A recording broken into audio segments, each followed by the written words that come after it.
दोस्तों, होम्योपैथिक दवाओं को खाने का सबसे अच्छा तरीका होता है कि हम हमेशा खाली पेट इन दवाओं को खाएं। जिन दवाओं को दिन में केवल एक बार खाना है, उन्हें सुबह खाली पेट खा लेना चाहिए, मुंह में अच्छे से कुल्ला करके, गार्गल्स करके मुंह को साफ कर लेना चाहिए और उसके बाद हमें होम्योपैथिक दवाई खा लेना चाहिए। जिन दवाओं को दिन में 2 बार या 3 बार या 4 बार खाना होता है, उन दवाओं को खाली पेट खाने का मतलब होता है कि हम उन दवाओं को खाने के लगभग आधे घंटे पहले या फिर 2 से ढाई घंटे बाद ही खाएं।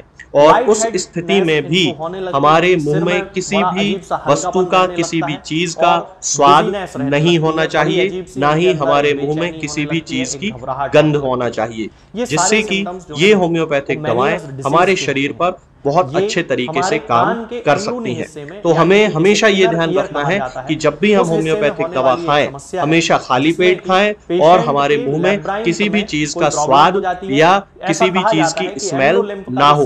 अब बहुत सारे लोग ये सोचते हैं कि हम कच्चा प्याज खा सकते हैं या अदरक खा सकते हैं या हींग खा सकते हैं या इलायची खा सकते हैं या नहीं। बिल्कुल, आप इन चीजों का इस्तेमाल कर सकते हैं। होम्योपैथिक दवाओं को खाते समय आप इन सभी चीजों को बड़ी आसानी से खा सकते हैं।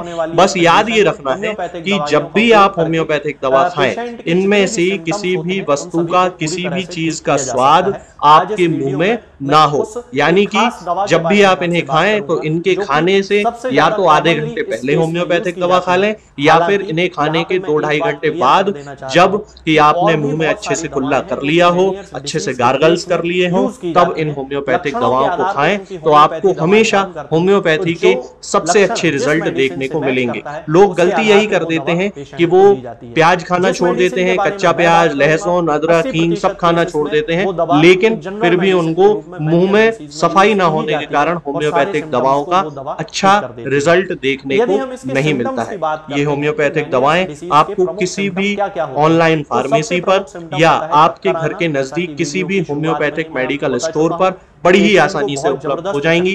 ये दवाएं हर होम्योपैथिक फार्मेसी पे उपलब्ध होती हैं, हर ऑनलाइन फार्मेसी पर उपलब्ध होती हैं, इसलिए आप वहां से इन दवाओं को प्राप्त कर सकते हैं। निरामय होम्योपैथी क्लिनिक से ना ही किसी मरीज को कोई दवा बेची जाती है और ना ही कोई दवा भेजी जाती है। इसलिए अपने नजदीकी होम्योपैथिक मेडिकल स्टोर या ऑनलाइन फार्मेसी से ही इन दवाओं को प्राप्त करें। होने लगता है और हियरिंग लॉस होने का प्रमुख कारण होता है टिनिटस।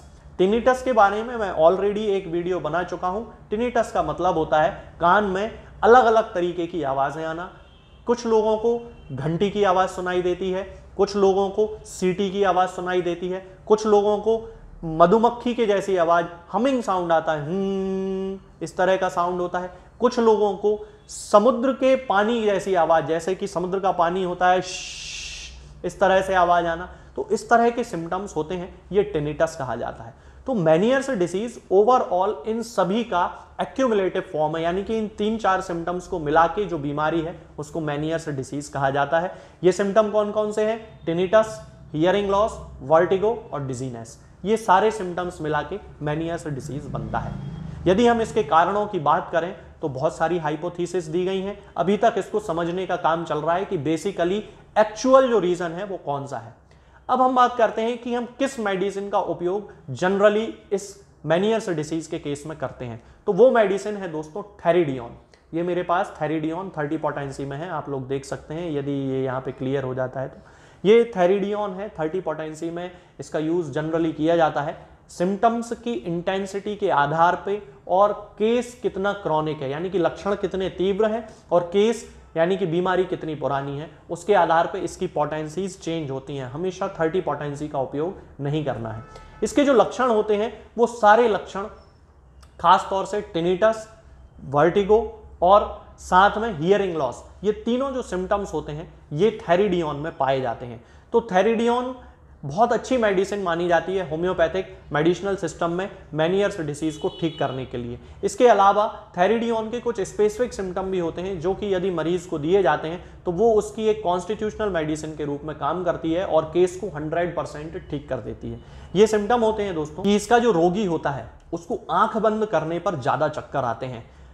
मेनियर्स डिसीज का भी ये एक खास सिम्टम है कि जब भी व्यक्ति बिस्तर पे जाके लेटता है, सोने की कोशिश करता है और आंख बंद जैसे ही वो करता है उसको चक्कर आना शुरू हो जाते हैं। ये मेनियर्स डिसीज का एक सिम्टम है। इसके अलावा चक्कर और भी कई प्रकार के होते हैं। तो ये थैरिडियन का भी सिम्टम है कि आंख बंद करते ही चक्कर आने लगना। होम्योपैथी में आंख बंद करके यदि किसी व्यक्ति को चक्कर आते हैं तो उसको 100% ठीक करने के लिए थैरिडियन का उपयोग किया जाता है।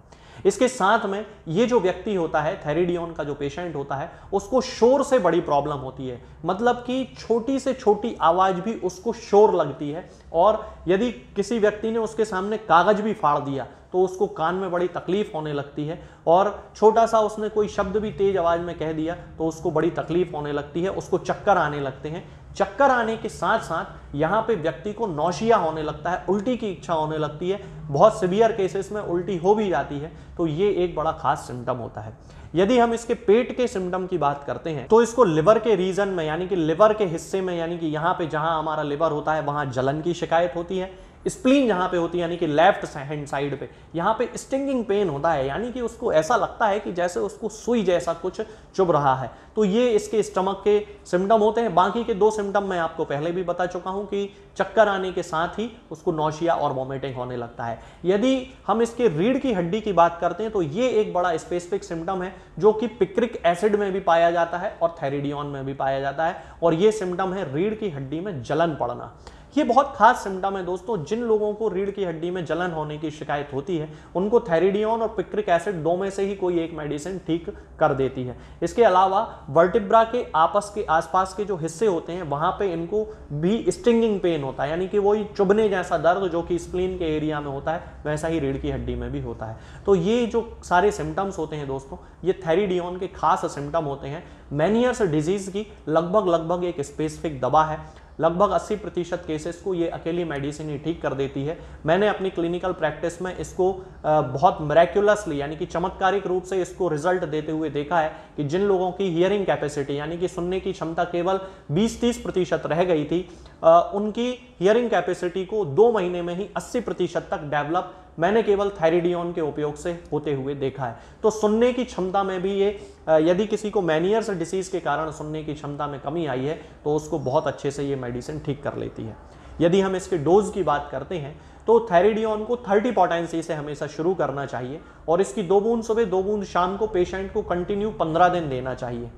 ये एक जनरल मेडिसिन के रूप में यदि आप यूज करते हैं तो केवल इसका डोज है।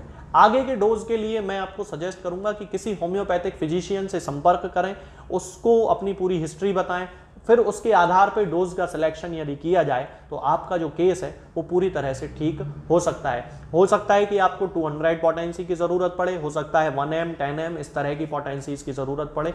तो आप जनरल मेडिसिन के रूप में अभी किसी व्यक्ति को आप 30 पोटेंसी से ही शुरू करें। अंतर आने लगेंगे चक्कर में और सुनने की क्षमता में और टिनिटस में, यानी कि कान में घंटी या सीटी बजने जैसी जो आवाज़ है उन सब में अंतर आने लगेगा। और जैसे ही अंतर आने लगे आप तुरंत किसी होम्योपैथिक फिजिशियन से संपर्क करके आगे की जो केस है उसको डिस्कस करें, और इस बीमारी से आप पूरी तरह से ठीक हो सकते हैं। आज के इस वीडियो में दोस्तों फिलहाल इतना ही। आगे के वीडियोस में मैं आपसे बात करूंगा कुछ नई बीमारियों के बारे में और उनकी होम्योपैथिक दवाओं के बारे में। तब तक के लिए जय हिंद, जय भारत। दोस्तों, होम्योपैथिक दवाओं को खाने का सबसे अच्छा तरीका होता है कि हम हमेशा खाली पेट इन दवाओं को खाएं। जिन दवाओं को दिन में केवल एक बार खाना है उन्हें सुबह खाली पेट खा लेना चाहिए। मुंह में अच्छे से कुल्ला करके, गार्गल्स करके मुंह को साफ कर लेना चाहिए, और उसके बाद हमें होम्योपैथिक दवाई खा लेना चाहिए। जिन दवाओं को दिन में 2 बार या 3 बार या 4 बार खाना होता है उन दवाओं को खाली पेट खाने का मतलब होता है कि हम उन दवाओं को खाने के लगभग आधे घंटे पहले या फिर 2 से 2.5 घंटे बाद ही खाएं, और उस स्थिति में भी हमारे मुंह में किसी भी वस्तु का, किसी भी चीज का स्वाद नहीं होना चाहिए, ना ही हमारे मुंह में किसी भी चीज की गंध होना चाहिए, जिससे कि ये होम्योपैथिक दवाएं हमारे शरीर पर बहुत अच्छे तरीके से काम कर सकती हैं।